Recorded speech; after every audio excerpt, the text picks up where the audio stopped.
the mortgage on your house. If you paid off the mortgage on your house, does everyone get together and burn the mortgage and say, now it means nothing? No, it's because it was fulfilled. It's because it was paid that it now means even more. It's proof that you own the property, that you own the house. That's what Jesus did with the law. And he fulfilled it so we can now point at it. It did not erase, it did not disappear. It's no longer, it's not meaningless now. It is fulfilled, which means we have those legal rights that he has earned. Ace.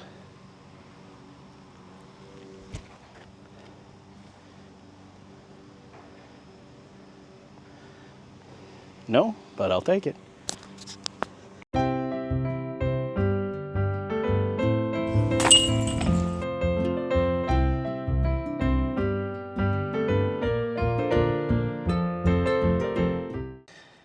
Welcome to Operation Burning Coals. Today, choo-choos on chapter 8 of Hebrews, so commentary and considerations without authority. Now, the main point of what is being said is this. So what he's been talking about is Jesus being a high priest in the order of Melchizedek. So spent so much time making sure we remembered and deliberately focused on Jesus being higher than the angels, Jesus being higher than Moses, Jesus being higher than Abraham. So the main point of getting you to think of Jesus as a high priest is we have this kind of high priest who sat down at the right hand of the throne of the majesty in the heavens. This is Jesus, a minister of the sanctuary and true tabernacle, which the Lord set up, and not man. So the true tabernacle, the actual one, was set up by Jesus, was not set up by man. For every high priest is appointed to offer gifts and sacrifices. Remember his life and his death. Therefore, it was necessary for this priest also to have something to offer. Now, if we were on earth, he wouldn't be a priest, since there are those offering the gifts prescribed by the law. Verse 5, these serve as a copy and a shadow of the heavenly things, as Moses was warned when he was about to complete the tabernacle. So we would think, if it's being intentionally pointed out that there's a true tabernacle, a true temple, and the one Moses set up was just a copy and a shadow of the true one, you'd think he's about to go on to say something along the lines of, so it's not that big a deal if you don't follow through with the symbolism. If you kind of get something wrong here or there, not a big deal. No, the exact opposite. For he said, be careful that you make everything according to the pattern that was shown to you on the mountain. Because there's a connection to the true tabernacle, the symbolic one, the copy, should be done right. Symbolism means something to God, right? People have died because they get the symbolism wrong. So verse 6, but Jesus has now obtained a superior ministry, and to that degree he is the mediator of a better covenant, which has been legally enacted on better promises. Jesus fulfilled the law. That's a good thing. It's not law bad, grace good. God's law points out our failure to take option one. Option one, be born perfect, live perfectly, go to heaven.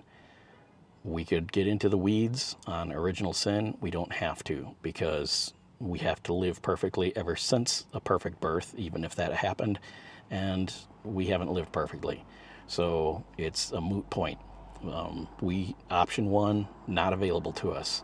But since Jesus did fulfill option one, and we are co-heirs, little brothers, little sisters, we now have the legal rights of the family earned by Christ. He has legally enacted a better promise, right? So it's not just the Holy of Holies as a spot physically on earth. It is the Holy of Holies in the true tabernacle that we can now boldly walk up to. We can boldly walk into the throne room because Jesus fulfilled the law. This is a legal matter. Verse 7, for if the first covenant had been faultless, no opportunity would have been sought for a second one. But finding fault with his people, he says, look, the days are coming, says the Lord, when I will make a new covenant with the house of Israel and with the house of Judah. Not like the covenant that I made with their fathers on the day I took them by their hand and led them out of the land of Egypt. Because they did not continue in my covenant, I disregarded them, says the Lord. So if we want to do things under the law, then God has to do things, has to respond under the law. The agreement was, you be perfect, and I will be your God. So we failed to be perfect. The Jews failed to be perfect. Therefore, he had to disregard them, right? You can't have it both ways. So think of, if you get too caught up in the law bad thing, remember Jesus did not come to erase the law. He came to fulfill the law. And you can think of it this way, and it's a good thing, by the way, that the purpose of the law exists, and Jesus fulfilled it. The mortgage on your house. If you paid off the mortgage on your house, does everyone get together and burn the mortgage and say, now it means nothing? No, it's because it was fulfilled. It's because it was paid that it now means even more. It's proof that you own the property, that you own the house. That's what Jesus did with the law. And he fulfilled it so we can now point at it. It did not erase, it did not disappear. It's not meaningless now. It is fulfilled, which means we have those legal rights that he has earned. So verse 10, but this is the covenant that I will make with the house of Israel after those days, says the Lord. I will put my laws into their hearts. I will write them on their heart, into their minds. I will write them on their hearts, and I will be their God, and they will be my people. So I remember thinking of this as there's a point in the future when it's just bing, and now everything just gets, flushed into our minds and our hearts, and everything's good to go. No, this is learning, okay? We don't earn our salvation, we learn our salvation. And because we are learning how great Jesus is, because we are experientially knowing Christ in our walk in the Spirit, we're never going to want to come back here again. We will learn our lesson. And when we no longer have the zombie flesh, when we no longer have the built-in spy and saboteur, and we can, as Paul says, the things I want to do, I can't do, we're going to be able to do the things we want to do. We are, in our free will, are going to choose never to come back here again. 11, and each person will not teach his fellow citizen and each his brother, saying, know the Lord, because they will all know me, from the least to the greatest of them. So again, is this a bing moment and then no teaching is going on at all? No, it's knowing God, it's experiencing God. That's not going to have to be taught. Everyone will have an intimate experience with God, and we're going to know him. So that's not going to be happening. But as far as the laws on the minds and write them in their hearts, it's a submission to love, to the gospel, right? It's obeying the good news. It's living as if it's all true. And we are going to have those laws in our minds. They're going to be on our hearts, because God is putting them there through our learning our salvation.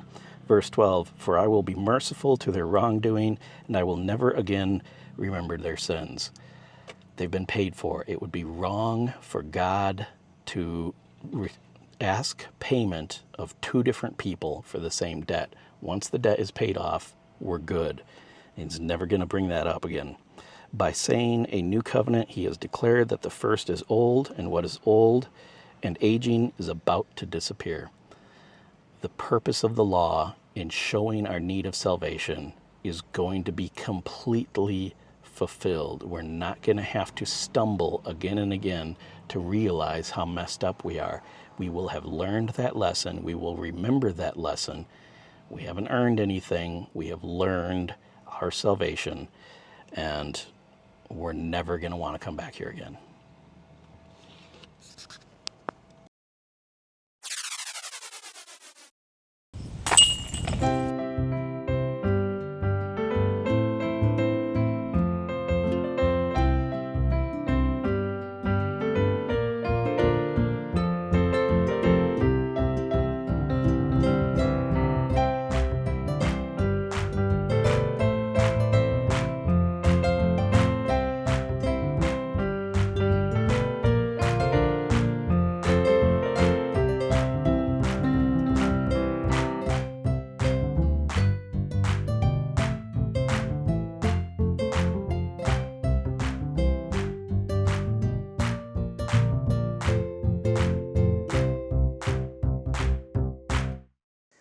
eventually, someone who doesn't like me is going to call me arrogant, self-centered, self-absorbed.